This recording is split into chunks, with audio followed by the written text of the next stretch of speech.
قوم عاد ایک ایسی قوم تھی جو بڑے طاقتور تھے۔ 40 ہاتھ جتنا قد، 800 سے 900 سال کی عمر، نہ بوڑھے ہوتے نہ بیمار ہوتے، نہ دانت ٹوٹتے نہ نظر کمزور ہوتی، جوان تندرست اور توانا رہتے، بس انہیں صرف موت آتی تھی اور کچھ نہیں ہوتا تھا۔ ان کی طرف اللہ تعالیٰ نے حضرت ہود علیہ السلام کو بھیجا۔ انہوں نے ایک اللہ کی دعوت دی، اللہ کی پکڑ سے ڈرایا، مگر وہ بولے، اے ہود، ہمارے خداؤں نے تیری عقل خراب کر دی ہے، جا اپنے نفل پر، ہمیں نہ ڈرا، ہمیں نہ ٹوک۔ تیرے کہنے پر کیا ہم اپنے باپ دادا کا چال چلن چھوڑ دیں گے؟ عقل خراب ہو گئی تیری، جا اپنا کام کر۔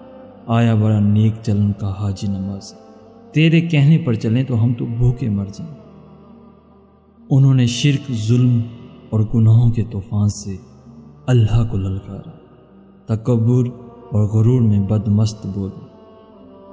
اب قوم عاد نے تو بے وجہ زمین میں سرکشی شروع کر دی اور کہنے لگے، ہم سے زور آور کون ہے؟ کیا انہیں یہ نظر نہ آیا کہ جس نے اسے پیدا کیا وہ ان سے بہت ہی زیادہ زور آور ہے؟ وہ آخر تک ہماری آیتوں کا انکار ہی کرتے رہے۔ کوئی ہے ہم سے زیادہ طاقتور تو لاؤ نہ، ہمیں کس سے ڈراتے ہو؟ اللہ نے قحط بھیجا، بھوک لگی، سارا غلہ کھا گئے، مال مویشی کھا گئے، حرام پر آ گئے، چوہے بلی کتے کھا گئے، سانپ کھا گئے، درخت گرا کر اس کے پتے کھا گئے، بھوک نہ مٹی، نہ بارش ہوئی، نہ قطرہ گرا، نہ غلہ اگا۔ پھر تنگ آ کر اپنا ایک وفد بیت اللہ بھیجا۔ ان کا دستور تھا جب مصیبت آتی تو اوپر والے کو پکار اٹھتے، جب دور ہو جاتی تو اپنے بتوں کو پوجنے لگتے۔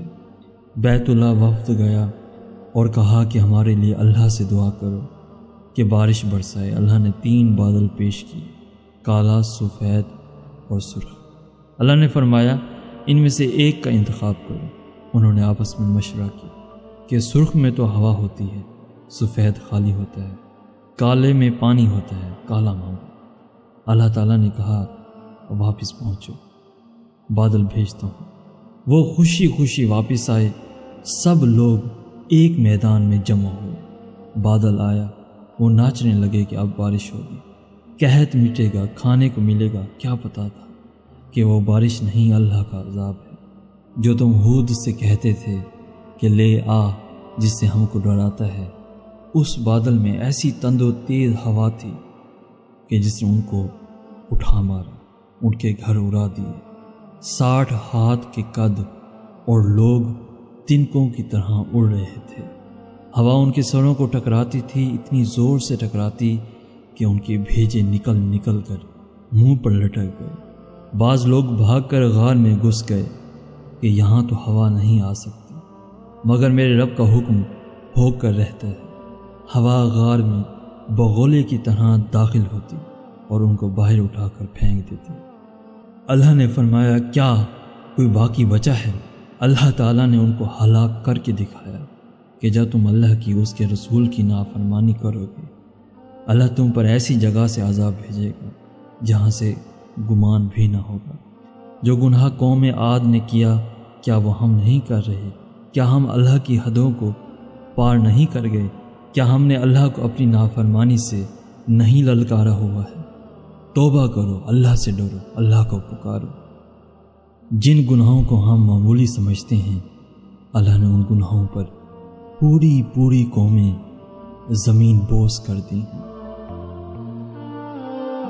اگر آپ نے اس میسیج سے کچھ سیکھا ہے تو اپنے دوستوں کے ساتھ ضرور شیئر کیجیے گا اور ہمارا یہ چینل ضرور سبسکرائب کیجیے گا تاکہ ہمیں ایسے ہی آپ کے لیے روزانہ ویڈیوز بناتے رہیں۔